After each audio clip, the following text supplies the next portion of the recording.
This 14-inch laptop might have the best match screen we've ever seen on a portable computer. This here 14-inch laptop on my right might be one of the best gaming and content creation machines that we've seen to date. We're here with Acer and we're checking out all of the laptops the company is showing off at the Computex trade show in Taipei this month. We saw a ton of laptops, and we've got models in almost all of Acer's major lines: Predator, Nitro, Swift, Aspire. Let's get into them all, but I'm holding two here that are actually kind of special. This one's super light, and it's got one of the best match screens we've ever seen on a portable PC. And this one here is one of the best 14-inch machines that we've seen for gaming and content creation. Let's check them all out. And the new Acer laptops are the Swift series, and there are three families in play here. We've got the Edge, the X, and the Go.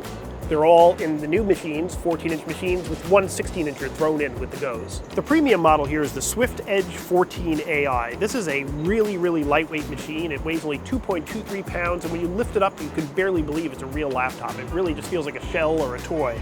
But it's actually made out of magnesium aluminum alloy and just really has a terrific feel about it. But that's actually not the only thing about this machine that makes it stand out.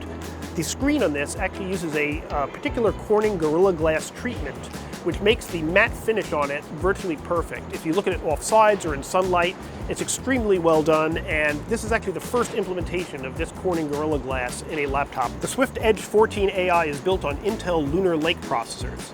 Now, the next model in the Swift line that's new for the show also is built on Lunar Lake. It's called the Swift X14 AI. The AI indicates the NPU on the Lunar Lake chips. This model is different in that it has a built-in discrete GPU. Indeed, in a machine this small, it can go up to a 5070, an RTX 5070, which is unusual. There will also be lesser models in the line. Acer is also going to offer an AMD Strix Point version of the X14 AI. Finally, we have the Swift Go models, which are the Go 14 AI and the Go 16 AI. These are pretty much meat and potatoes mainstream machines, but the distinctive feature of these, if you check out the touchpad lights up with this contextual media control panel on it. So for instance, if you bring up YouTube or some other media playback application, you'll get play, forward, and pause keys that pop up that enable you to control that application.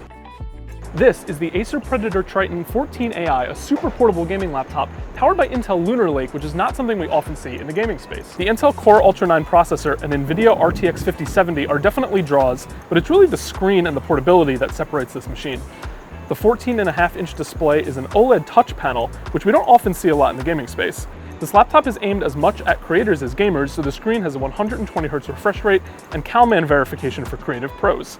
Overall, the machine weighs just 3.5 pounds. It has a vapor chamber and graphene thermal material inside on the CPU and GPU for cooling to keep your gaming performance topped up in this thin chassis. There are also some fun input inclusions, including per-key RGB and a haptic touchpad that's compatible with an included stylus. Overall, this is an uncommon combination of performance and form factor, and we can't wait to test it out ourselves. We also have another Predator laptop here, the Helios Neo 14 AI. This one's based on Arrow Lake H, but it's another 14-inch thin and light, super portable, and premium system. This machine also packs up to an RTX 5070, and it uses an Intel Core 9 285H processor as the top option for the CPU. You'll note that this does also have AI in the name, but as I mentioned, it's an Arrow Lake H processor, which is a little less focused on the NPU, and should be priced a little bit lower than the Triton. Next up, moving out of the more premium Predator line and into the Nitro line, this is the Nitro 18 AI and the Nitro 16 AI. The models we have on hand here are AMD versions because the Intel models are already out.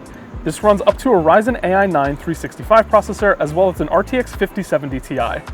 There's no OLED on these machines, unlike the Predator models, because they're trying to keep the price down with these more affordable Nitro units. Refresh rates will run up to 180Hz though, and there will be more affordable models based on last generation AMD processors available. There are two more Nitro models, the Nitro 16S and the Nitro V16S.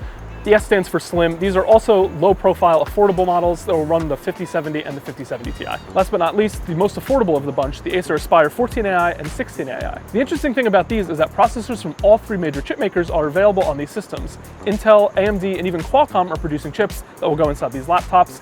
Snapdragon X for Qualcomm, Strix Point for AMD, and Lunar Lake for Intel. Despite the budget pricing, these are nice aluminum builds, and there are a few differences between the different processor models. There's no OLED available on the Qualcomm model to keep the price down, and that Wi-Fi 7 will be available on the Intel and Qualcomm models, while Wi-Fi 6E will be available on the AMD version. That was a lot of laptops. Unfortunately, Acer hasn't finalized the pricing and availability of these systems due to the economic uncertainty around exactly what they're going to cost, but we will be sure to test and review them as they become available. Don't forget to like and subscribe to follow along with the rest of our Computex coverage, and check out more on PCMag.com.